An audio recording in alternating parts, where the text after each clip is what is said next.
여러분 안녕하십니까? 12월 20일 금요일 프레스룸 라이브의 구경호입니다. 자, 오늘도 탄핵 정국 수습 상황 살펴보도록 하겠습니다. 바로 국회로 가보도록 하겠습니다. 자, 김태희 기자. 자, 정부 여당이 조금 전 윤 대통령 탄핵 소추 이후 처음으로 고위 당정 회의를 열었죠. 어떤 얘기 나왔습니까?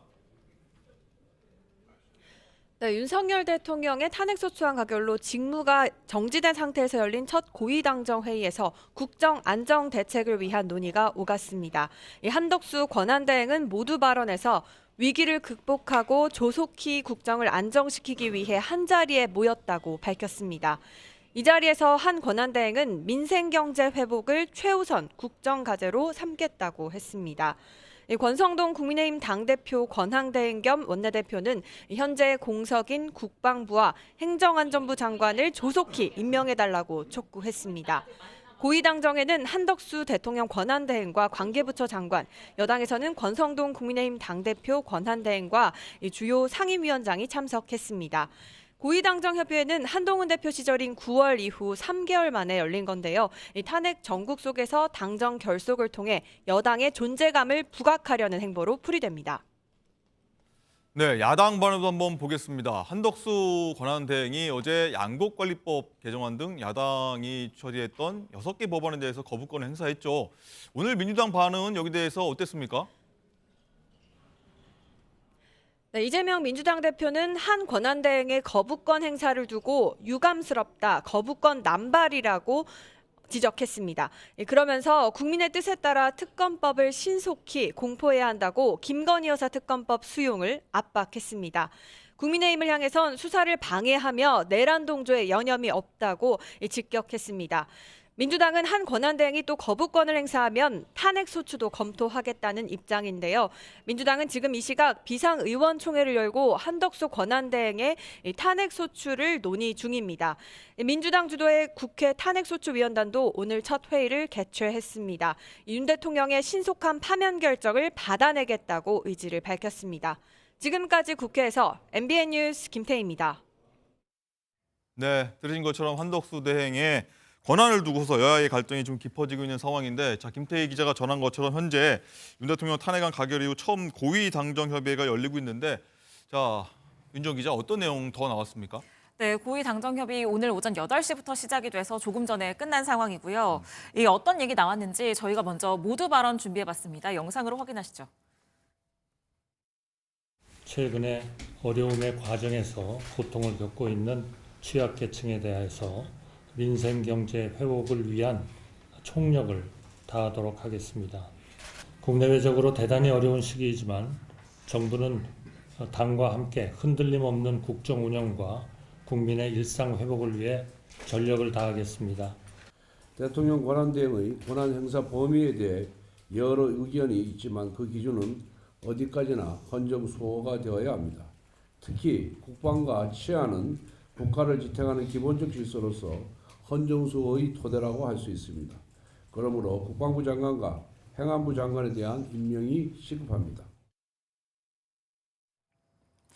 네, 고위 당정이 끝난 이후에 김대식 국민의힘 원내 수석 대변인이 이 브리핑을 진행을 했는데요. 이 오늘 고위 당정에서는 치안, 국방, 그리고 외교, 민생경제에 중심을 두고 좀 얘기가 진행이 됐다고 합니다. 헌법재판관 임명권 사용 여부나 특검법 거부권에 대해서는 오늘은 거론되지 않았다고 밝혔는데요. 네. 다만 이재명 대표가 제안한 국정안정협의체에 대해서는 논의가 있었고 이 어떤 논의가 진행됐는지 이 부분에 대해서는 권성동 원내대표가 추후에 다시 입장을 밝힐 것이다 이렇게 얘기를 했습니다. 오늘 고위 당정 앞서 기자 중계에서도 보신 것처럼 네. 3달여 만에 진행이 됐고 탄핵 정국 이후에 처음으로 진행이 된 회의였는데요. 아무래도 탄핵 정국에서 당정 간에 밀착하는 모습을 보여서 여당의 존재감을 부각하려는 의도로 풀이가 됩니다. 네, 정부 여당의 수습책 들어봤는데 민주당이 조금 전에 오늘 최고위원회를 열었습니다. 여기서도 아마 이와 관련된 얘기가 나왔을 것 같은데 저희가 영상 준비했습니다. 듣고 오시죠. 유감스럽게도 한덕수 대통령 권한대행이 거부권을 남발하고 있습니다. 윤석열 대통령이 국회 입법권을 무시한 행태가 반복되고 있는 셈입니다. 정부에 의한 삼권 분립 훼손이 지속되고 있어서 참으로 유감스럽다는 말씀을 드립니다. 한덕수 권한대행이 거부권 행사할 시간은 있고 특검 추천 의뢰에 도장 하나 찍으면 되는데 그게 할 시간이 없는 건 아닐 것 같습니다. 사실상 거부하고 있다고 보여집니다. 지금 일설에 의하면 국회가 헌법재판관을 추천하더라도 임명하지 않는 걸 검토한다 이런 얘기도 있던데 설마 사실이 아닐 거라고 믿고 싶습니다. 이거는 명확한 내란 동조가 아니라 그 자체 내란 행위입니다. 뭔가 사정이 있을 것으로 보여지는데 해야 될 일부터 신속하게 하기를.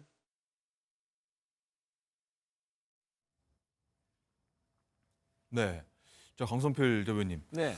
이재명 대표가 한덕수 권한대행 거부권 행사 관련해서 굉장히 수위 높은 발언을 한 것 같습니다. 보면은 내란 행위다라고까지 오늘 얘기를 했는데 굉장히 압박 강도가 높습니다. 사실 한덕수 국무총리를 권한대행으로 가는데 민주당에서도 찬반이 있었거든요.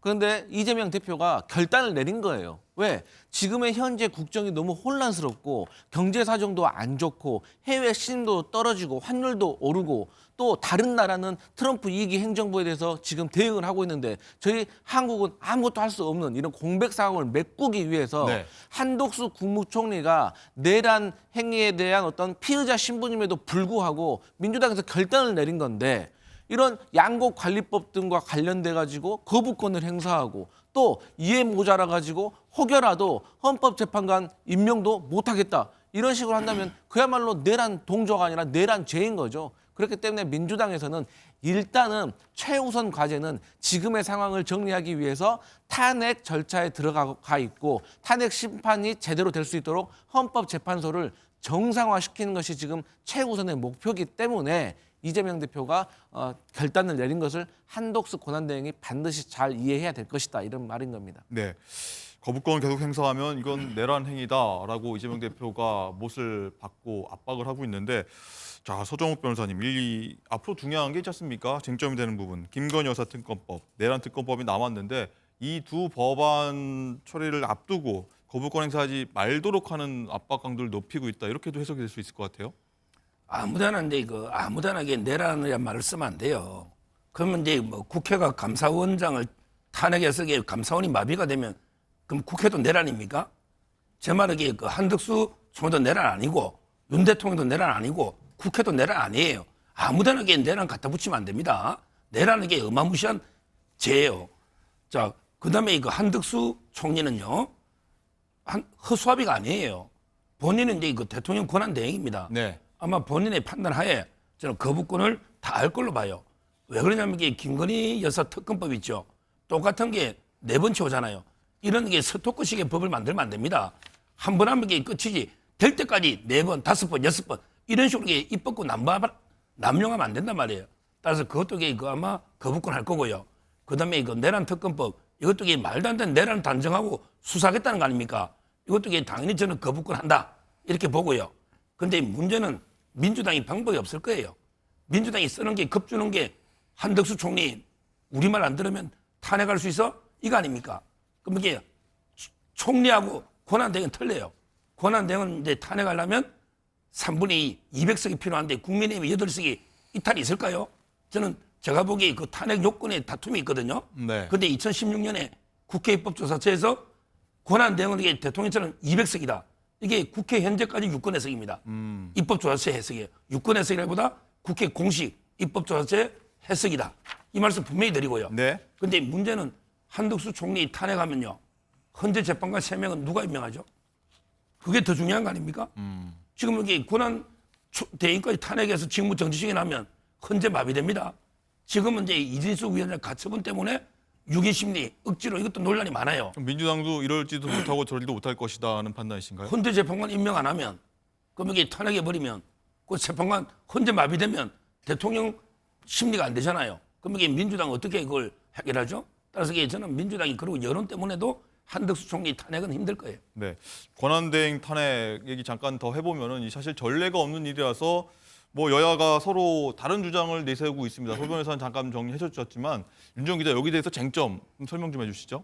네, 결국에는 이 탄핵소추, 권한대행의 탄핵소추의 정족수를 둘러싸고 지금 논란이 있는 건데요. 정족수, 예. 네, 국민의힘을 중심으로는 대통령의 권한대행이기 때문에 대통령 탄핵소추의 기준이 그대로 적용이 되어야 된다. 네. 그렇다면 국회에 이 제적의원의 3분의 2 이상의 찬성, 200표 이상이 필요하다라는 대통령이 얘기입니다. 준해야 되는 것이다. 네, 그렇습니다. 그런데 민주당에서는 원래 법적 지위가 국무총리이기 때문에 총리의 기준을 적용하면 된다. 이런 경우에는 제적의원의 과반 찬성이면 되기 때문에 네. 151명의 찬성이 있으면 됩니다. 현재 민주당 의석수가 170석이기 때문에 네. 민주당 단독으로도 이 탄핵은 처리를 할 수가 있는 상황입니다.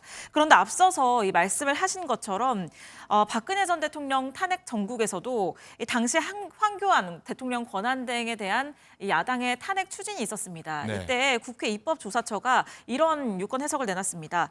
이 대통령 권한대행은 대통령 탄핵 시 필요한 정족수로 탄핵할 수 있다.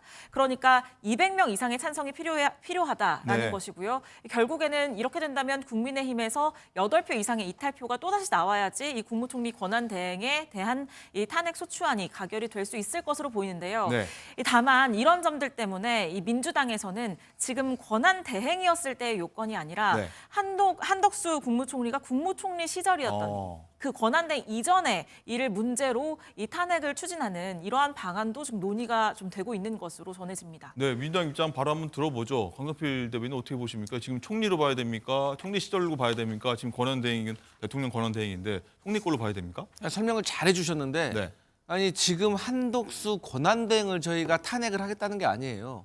한덕수 국무총리를 탄핵 소추하겠다는 겁니다. 그리고 아직 지금 탄핵 소추를 하겠다라고 결정된 게 아니라 네. 한덕수 권한대행이 지금 계속해서 거부권을 남발하거나 아니면 또 헌법재판관을 임명하지 않거나 했을 때 저희가 검토해 보겠다는 것이고 그 검토의 연관성에서 보면 총리이기 때문에 권한대행이 된 거지 한덕수가 권한대행이 된 게 아니에요. 그리고 또 다시 말씀드리지만 황교안 전 권한대행 같은 경우는 네. 당시 박근혜 전 대통령 국정농단과 관련해 가지고 이분은 관련성이 없는 분이었어요. 하지만 지금 한덕수 국무총리는 비상계엄과 관련해 가지고 국무회의 그리고 피의자로 되어 있단 말이에요. 그렇기 때문에 저희는 총리 시절에 한덕수를 탄핵 소추하겠다는 것이기 때문에 당연히 총리의 요건으로 구성을 하면 된다. 이런 말씀 드리겠습니다. 네. 그런데 그게 말이 안 되는 게요. 지금 탄핵 사유가 지금 우리 강 위원장님도 두 가지를 했잖아. 예를 들어 이제 뭐 헌법재판관 임명 안 한다. 네. 또는 이게 거부권을 남발한다. 이거는 이게 권한대행으로서 행위잖아요. 이걸 탄핵 사유로 삼으면 안 돼요. 총리 시절에 한덕수를 삼겠다면 이거 두 개는 이게 빼야 되고요. 네. 그러면 이게 그때 사유는 아마 이게 그 내란 국무회의 있잖아요. 이거밖에 못 삼아요. 그런데 문제는 대통령이 할 때 한덕수 총리가 그 당시 총리가 네. 내란에 뭐 동조하거나 찬성하거나 한 게 아니고 오히려 말렸다는 거 아니에요. 뭐 그런 게 내기가 발언이 나오고 있죠. 예, 오히려 말렸다는 거 아니에요. 그리고 이게 지금까지 민주당도 권한대행으로 인정하고 있었잖아요. 그러면 이게 그때 내란이면 권한대행도 안 된다고 했어야 되잖아요. 또 이게 그때 국무회의 온 사람 그럼 전부 다 탄핵해야죠. 말리는데. 따라서 이게 민주당이 어거지 논리로 옛날에 총리 한덕수 요구를 해가 2분의 1로 하자. 이거는 이게 그러면 사유하고 안 맞는 거예요. 권한대행을 이따가 인정했고 그다음에 지금 헌재 재판관 임명하고 거부권 이건 사유 삼으면 안 된다. 이걸 분명히 제가 말씀드려요. 아니 그러니까 말씀 잘해주셨는데 민주당이 탄핵 소추하게 되면요 당연히 권한대행일 때 행위에 대해서 소추 안에 안 들어가요. 그러니까 총리일 때 행위에 대해서 말하는 것이고 네. 방금 말씀하셨던 것처럼 당시에 국무회의 회의록이 지금 어떻게 됐습니까? 있습니까? 없어요. 아직 공개 안 됐어요. 그리고 한덕수 국무총리가 당시에 대통령을 그럼 말렸다? 그러면 대통령은 국무위원들이 말림에도 불구하고 비상계엄 선포한 겁니까? 그렇기 때문에 이것은 앞뒤가 맞지 않는 것이다. 그런 말씀 드리겠습니다. 알겠습니다. 뭐 유권 해석도 필요하고 교통 정리가 좀 필요할 것 같다 이런 생각이 좀 듭니다. 자, 국민의힘 상황도 살펴보도록 하겠습니다. 자, 계엄 선포 당시 이제 국민의힘 의원들의 이 SNS 단체 대화방 내용이 공개돼서 당시 굉장히 혼란스러웠던 상황 어제 저희가 다룬 바 있는데 자, 오늘은요 윤 대통령 탄핵안 가결 직후에 국민의힘 비공개 의원총회 내용이 공개가 돼서 굉장히 파장이 일고 있습니다. 자, 윤정원 기자, 당시에 저희가 이 고성과 막말이 의원총회에서 오갔다는 내용을 저희가 특보를 통해서 전해드린 바가 있는데 당시 상황을 고스란히 나타난 녹취가 어제 저녁에 공개가 된 거예요? 네, 그렇습니다. 한 언론사가 24일 밤에 있었던 의원총회 녹취를 그대로 공개를 했는데요. 예상보다 더 격앙된 상황이었습니다. 이 녹취 먼저 듣고 이어가겠습니다.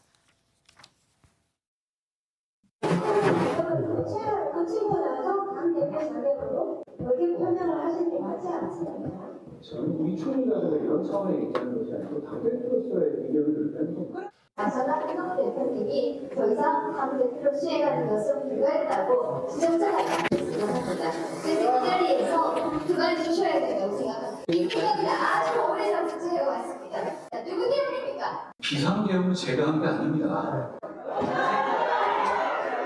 책임질 사람은 지도부입니다. 우리가 대장이 책임지지 지도자가 책임지는 건 없지 않습니다. 아까 당대표 상태 촉구 결의를 해야 되겠습니다.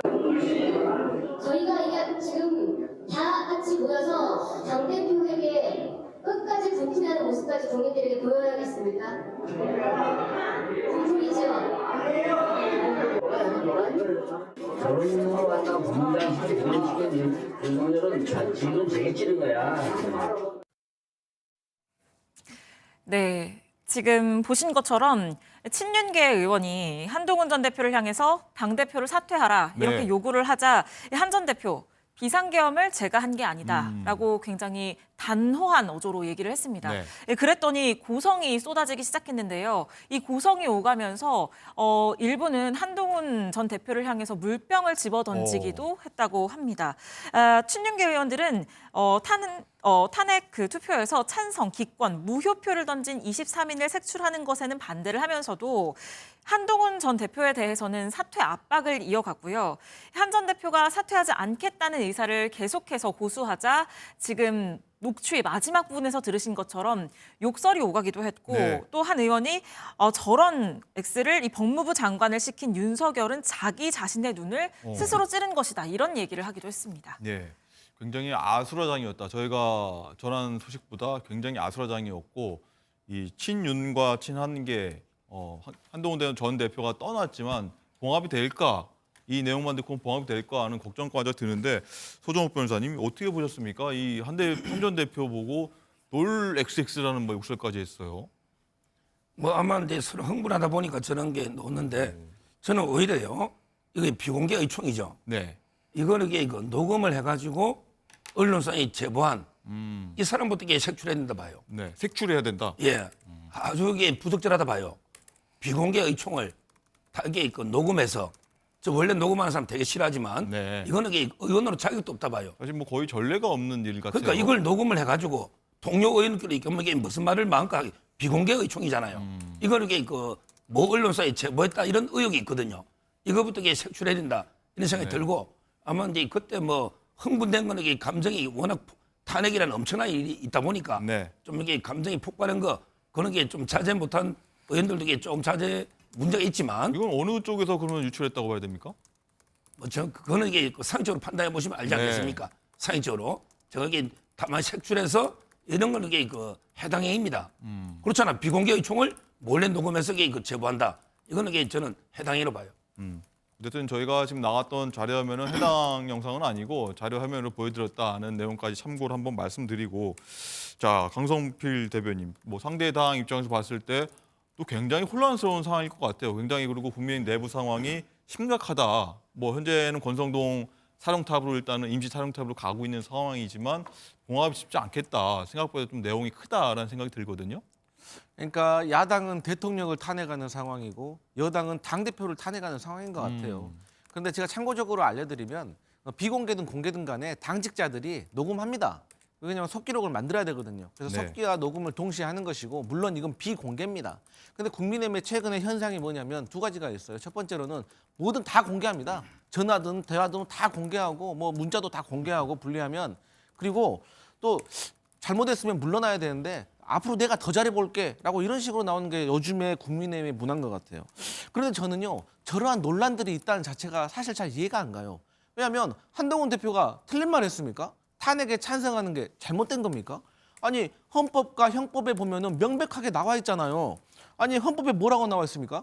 전시 사변에 준하는 비상사태여가지고 군병력을 통해서 질서를 유지해야 되는 상황이 아니면 비상계엄을 할 수가 없어요. 아니 12월 3일 날 그날 그렇게 평온했던 날이에요. 근데 그때 군 병력이 들어와가지고 오히려 질서가 더 혼란해졌다는 것이고 형법만 보더라도 헌법 기관을 권능을 마비시키면 안 된다고 나와 있잖아요. 그런데 국회에 총을 든 군인이 창문 깨고 들어가서 국회의원들을 체포하려고 했고 끌어내려고 했다는 거. 그리고 중앙선관위 가지고 야간 당직자 5명을 핸드폰을 뺏고 행동을 제한했다는 거. 이런 것들이 명백한 헌법과 형법에 있어서 내란죄인데 이거 국민의힘 의원도 다 알 거예요. 그러면 저런 상황에서도 왜 한동훈 대표 몰아내려고 하고 저렇게 싸우는 걸까요? 간단합니다. 윤석열 대통령이 탄핵이 되면 이게 역사의 오점으로 남기 때문에 일단은 자진 사퇴를 시켜가지고 시간이 좀 흐르면은 그때 무슨 정치적인 상황 때문에 어쩔 수 없이 우리가 밀려서 자진 사퇴했다, 다수당의 횡포였다라고 물타기 하려고 같은데 저는 저러한 모습들을 국민들과 당원들이 계속 지켜보게 되면 국민의힘은 정말 보수 정당으로서 미래가 어두워질 것이다. 이런 말씀 드리겠습니다. 네, 어쨌든 친한계 중진 조경태 의원은 당시 의총 상황에 대해서 굉장히 강도 높게 공개 비판을 하기도 했습니다. 저희가 목소리 준비했습니다. 듣고 오시죠. 의총장에 나가서 분위기를 살펴보면은 숙고대제를 해도 모자랄 판에 예. 탄핵에 찬성한 의원들에 대해서 지나칠 정도로 비난하고 큰 소리치고 탄핵에 찬성을 안 한 분들이 탄핵에 찬성했던 분을 징계한다는 게 말이 됩니까? 그런 분들이 저는 대한민국의 정치를 할 자격이 있는지 좀 묻고 싶습니다. 네, 최종욱대 변호사님, 일단은 탄핵에 찬성한 의원들에 대해서 굉장히 비난을 가하고 있다는 사안까지 저희가 한번 들어봤는데 친윤계 입장에서는 이 탄핵 가결표, 찬성표를 던진 입장 그리고 찬성하는 듯한 얘기를 하는 의원들에 대해서 굉장히 참을 수가 없었나 봐요. 지금 저는 조경태 의원이 정치할 자격이 있는지 한번 물어보고 싶은데요. 조경태 의원이 본인에게 지금 당론이 뭐죠? 당론이 이제 이거 탄핵 반대 아닙니까? 네. 물론 이제 국회의원이 자기 양심에 따라 소신껏 표기를 하는 거는 법으로는 이게 나무랄 수는 없는데 당론을 어긴 거는 분명하잖아요. 오히려 저는 당론을 어긴 게 이게 문제가 되고 오히려 이것도 이게 징계 사유도 이게 가능하다는 게 일반적 해석입니다. 본인이 중진이에요. 근데 원래 친 노무현 쪽에 있다가 보수 쪽으로 넘어온 거예요. 그래서 이제 부산에서 몇 선을 더 했어요. 이런 식으로 이게 보수의 단물을 빼서 중진이 됐단 말이에요. 그런데 결정적일 때 당론을 어기고 대통령 탄핵에 앞장서는 이게 저는 본인 정치부터 이게 되돌아봐야지. 오죽하면 이게 자유우파 보수 국민들이 오죽하면 이게 탄핵 찬성 의원들을 이렇게 비판하겠습니까? 이게 보수의 일반적 여론이에요. 네. 그리고 녹취 속 내용 하나 더 보자면 이 친윤계 의원으로 보입니다. 이 저런 X를 갖다가 법무장관 시킨 윤석열은 제 눈 지가 찌른 거야. 이런 내용까지 굉장히 수위가 높은 발언이 나오는데 강선필 대변인이 어떻게 들으셨습니까? 이 부분? 저는 먼저 이 권성동 원내대표가 만약에 탄핵이 기각되면 탄핵에 찬성했던 의원들 처벌해야 된다고 했잖아요. 그러면 만약에 탄핵이 인용되면 본인은 어떤 처벌을 받을 것인지 밝혀야 되는 거 아닙니까? 아니 본인도 과거에 박근혜 전 대통령 국정농단 때 소추위원이었어요. 그리고 아니 위법한 당론이고 잘못된 당론이면 당연히 반대할 수 있는 것이고 아니 우리 공무원들도 상사로부터 위법한 지시 받으면은 거부할 수 있는 거 아니겠습니까? 그리고 국회의원이라면 제대로 잘못된 당론에 대해서 아예 소신껏 자기 의견을 피력하고 소신껏 행동하는 것이 국회의원 그럴 때 국회의원 하라고 시켜준 것이지 뭐 당론이 정해지면 그대로 로봇처럼 따라하라고 시켜준 거 아니잖아요. 그래서 저는 지금 국민의힘이 저는 지금까지 벌어진 일에 대해서 사과하고 속죄하고 새롭게 개혁보수로 거듭나야 되는 어떤 그런 행동을 보여야 되는데 아직까지도 저런 자중질환으로 어떤 대통령 감싸기에 나서는 걸 보니까 너무 걱정된다. 이런 말씀 드리겠습니다. 네.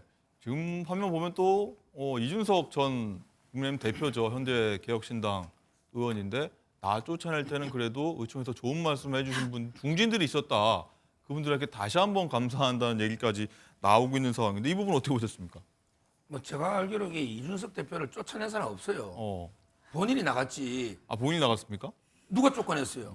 물론 그 앞에 징계위원회에서 네. 징계는 있었죠. 근데 그 쫓아낸 건 아니잖아요. 선거 때 당 만들어 나갔고요.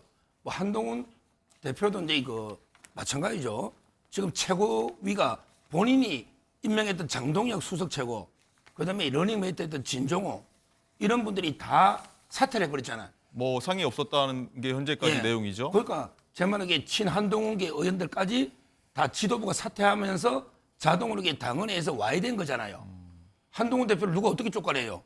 당원회에서 와야 되니까 자동적으로 대표적이 내려온 거죠. 근데 본인은 쫓겨났다는 표현을 했죠. 한동훈 전 대표 입장에서는. 그런데 그거는 장동혁 최고하고요.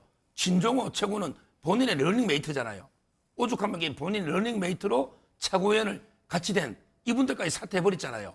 따라서 이제 뭐 한동훈 대표 입장에서는 장동혁 최고나 진종호가 배신자처럼 생각이 들 거예요. 내가 그만큼 최고위원 만들어준데 나를 배신해? 생각이 들지만 본인이 대통령 배신한 것도 한번 또 생각해 봐야죠. 네.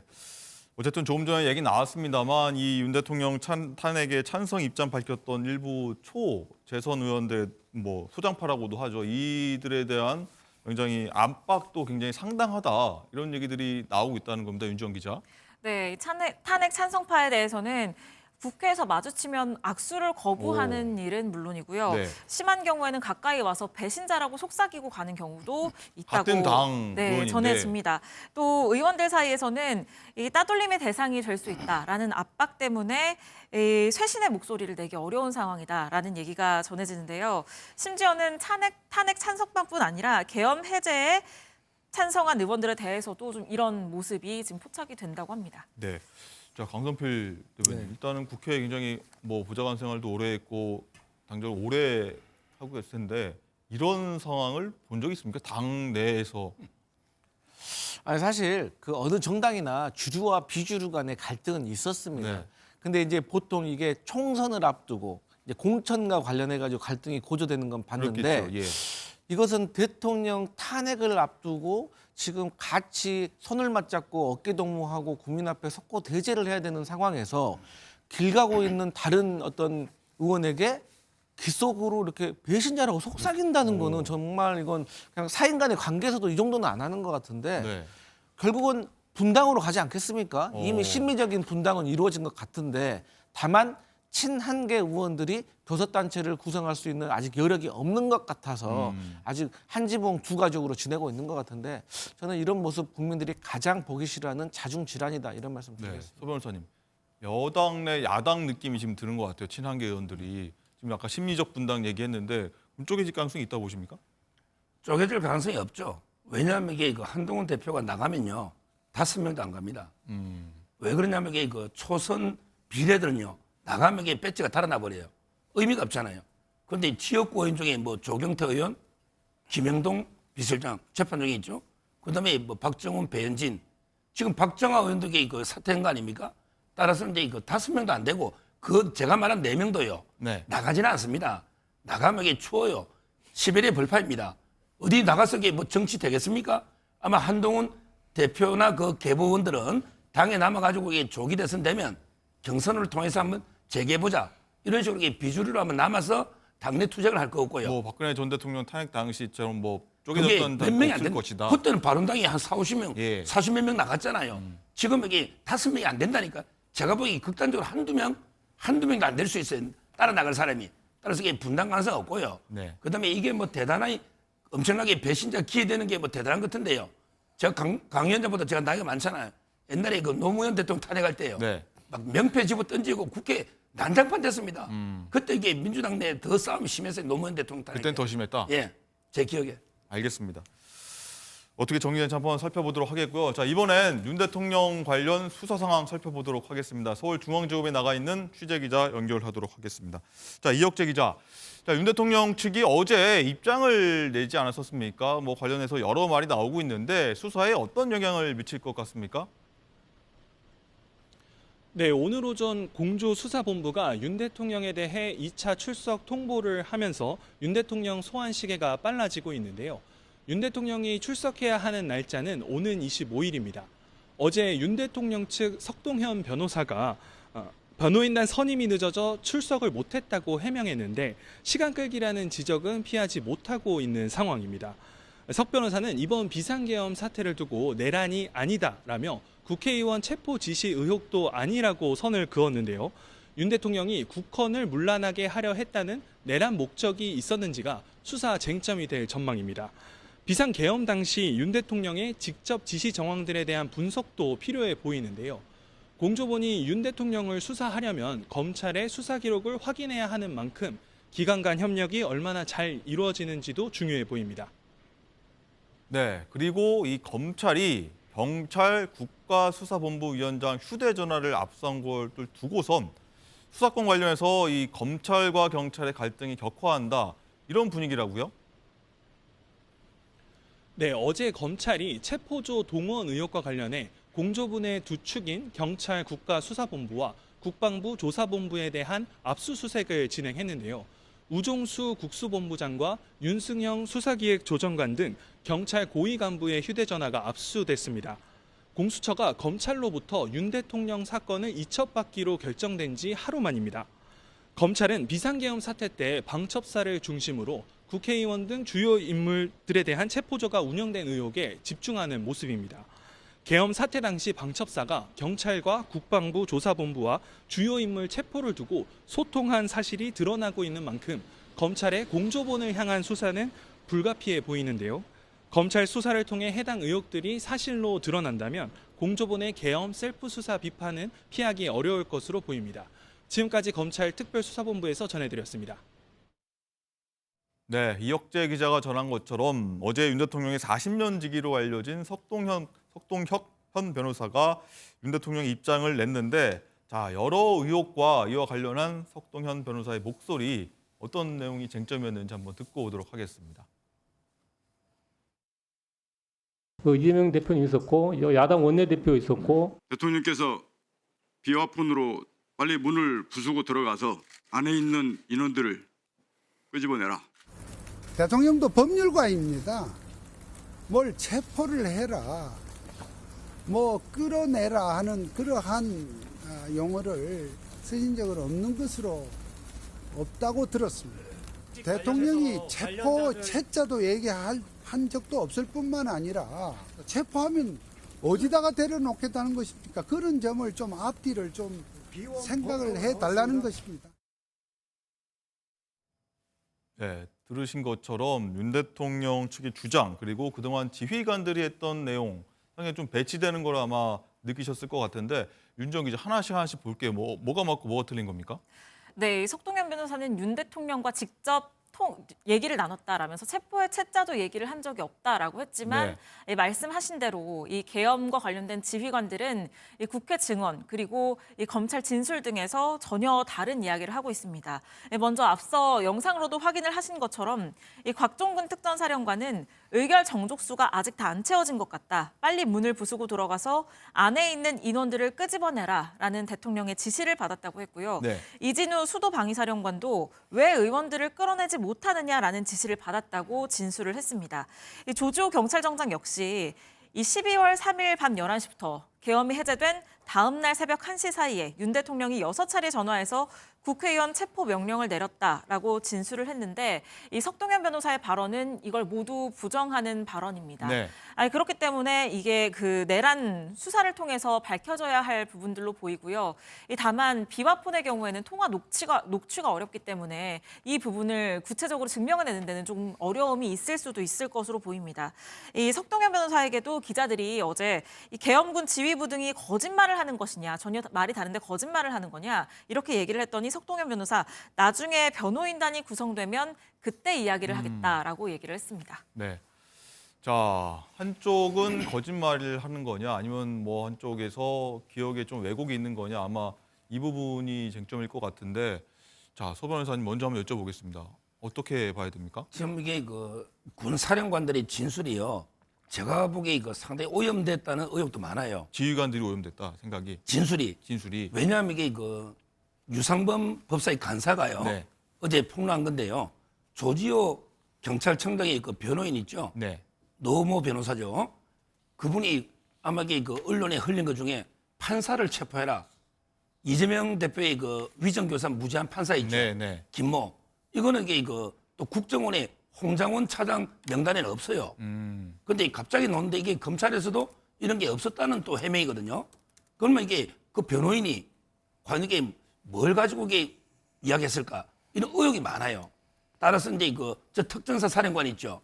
저분도 이게 민주당 의원의 소개로 민주당 성향의 변호인이 선임됐다가 저 끌어내라 진술 이후에 영장 앞에 일괄 사임했다는 의혹을 유상범 의원이 제기했습니다. 따라서 이게 너무 이게 단편적으로 흘러나오는 이런 진술을 100% 저희가 팩트체크 없이 믿어서는 안 되고요. 네. 저는 제 상식에 보세요.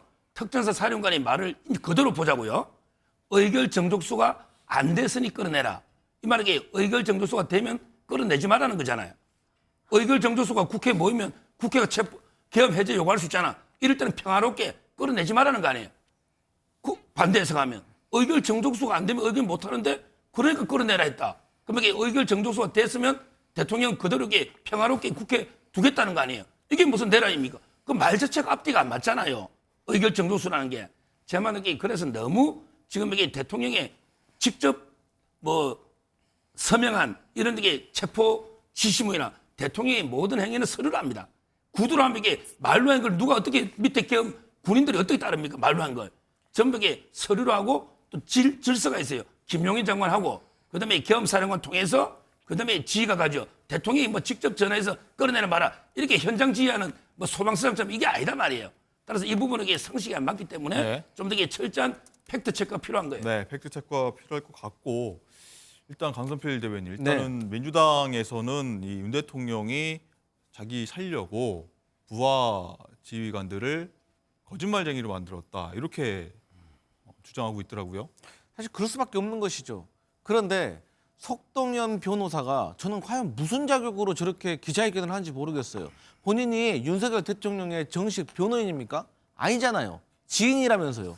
아니 지인이면 본인의 의견에 대해서 그냥 본인 페이스북에 그냥 쓰시지 왜 기자까지 불러가지고 이렇게 국민들을 혼란스럽게 만드는지 모르겠고 일단 저러한 어떤 증언들은요 하루도 못 가서 진실이 드러납니다. 지금 검찰이요 합참 회의실에 녹음 파일을 확보했다고 해요. 이 녹음 파일은요 김용현 전 장관의 어떤 발언이 다 들어가 있다고 합니다. 그러니까 최초의 내란 중요 가담자들이 두 가지를 얘기했어요. 첫 번째, 우리는 다 뉴스 보고 알았다. 말입니까? 두 번째, 다 김용현 전 장관으로부터 지시받았다. 이게 다 지금 거짓임이 드러나고 있어요. 네. 그리고 대통령께서 그러면 의결 정족수를 얘기하셨다는데 그러면 특전사가 무슨 방청객입니까? 보고 있다가 의견 정족수가 되면은 못 끌어내는 것이고 의결 정족수가 안 되면 끌어내고 이런 겁니까? 그리고 자꾸 서류를 통해서 지시를 했다고 하면 이건 일종의 절차상의 미비를 말하는 건데 그야말로 이번 비상계엄은 절차상으로 아주 충족 요건이 안 된 거 아니겠습니까? 이거 처음에는 국방부에서 비상대책회의를 개최해가지고 이게 비상요건이 되는 건지 확인하고 국방부 기획관리관이 포고문과 담화문을 작성해서 국무총리에게 주면 국무총리가 그걸 가지고 심의를 하게 되는데 이러한 절차들도 다 제대로 되지 않는 거 아니겠어요? 그리고 아니 군인이 창문 깨고 본청 진입해가지고 국회의원들을 끌어내려고 하고 선관위에 가가지고 휴대폰 뺏고 행동을 제한했는데 이게 무슨 내란죄가 아니고 이게 잘못된 비상계엄이 아니면 뭐가 잘못된 겁니까? 저는 석동현 변호사가 나와서 저런 말을 한 이유는 딱 두 가지라고 봅니다. 네. 하나는 지지층들을 결집시키려고 하는 겁니다. 왜 탄핵 심사 때는 여론도 보기 때문에. 두 번째는 국민의힘 내부에서 탄핵 찬성파들을 배신자 프레임으로 공격하라는 명분을 주는 것 같다. 저는 그 이상도 그 이하도 아니고 또 석동현 변호사가 본인 할 말만 하고 거기에 대한 객관적인 증거도 없고 기자들이 그러면 대통령께서는 왜 헌법재판소 탄핵 그 심사 서류를 수령하지 않으세요? 라고 물어보면 대답도 안 해요. 그래서 저는 정말 잘못된 행동들을 하고 있다. 이런 말씀 드리겠습니다. 알겠습니다. 자, 관련해서 박근혜 전 대통령 탄핵 심판 때 변호사 맡았던 유영화 당시 변호사, 지금은 국민의힘 의원이죠. 이와 비슷한 얘기를 어제 한 부분이 있습니다. 한번 듣고 얘기 이어가도록 하겠습니다.